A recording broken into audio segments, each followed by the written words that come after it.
Next, we're going to take a look at brute force attacks and dictionary attacks. Brute force attacks are simply taking a piece of software that generates a large number of characters, letters, numbers, symbols, and tries them all out until it finds a password. Now, I gave you a website here, and let's take a look at that website. It's over here. Here are some types of brute force attacks. You'll notice that dictionary attacks and rainbow attacks, which I'm going to talk about in a little while, are listed here as subtypes of brute force attacks, although I really wouldn't classify them that way.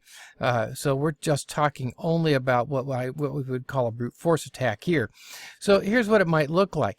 It simply takes characters like the word password and then the word password with an A in it or an ampersand in it, and then 1 2 3 4 5 and 1 2 3 4 5 6 7 8 9 0 1 2 3 4 5 6 1 2 3 4 5 6 7 and so on, and just tries all these combinations of characters until it finds them. Now, this is not using any kind of a word list or dictionary or anything like that. It's just generating characters, and that is what we call a brute force attack. If you're interested, by the way, here are some tools that can do brute force attacks, and then here are some rules on how to prevent brute force attacks. So if you're interested in those things, that website is a good resource for you.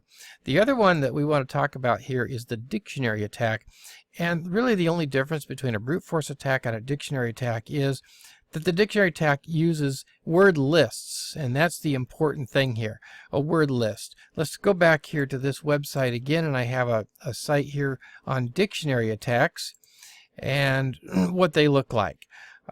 If we go down to the bottom of this site, you'll see that what we're doing is we're just taking word lists. Now, these are not normal dictionaries. You notice these are usually special word lists that have a lot of common passwords in them, sometimes millions of common passwords in them, and they just try these millions of combinations that are in this word list until they find one that unlocks whatever it is they're trying to unlock. So that is a dictionary attack as opposed to a brute force attack, the use of the word list rather than just randomly or systematically generating characters.